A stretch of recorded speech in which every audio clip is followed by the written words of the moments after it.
stage. I would say Pakistan obviously is the exception when it comes to the neighborhood. Again, it needs very little explanation. The fact is that we cannot allow terrorism to be normalized.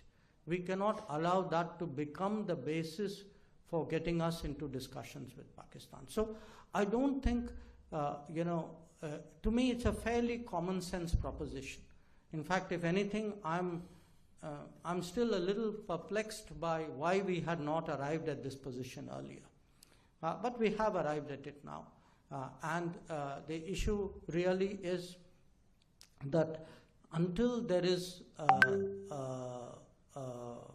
departure from, and I would say an abrogation of this policy of cross-border terrorism, clearly it is not possible to have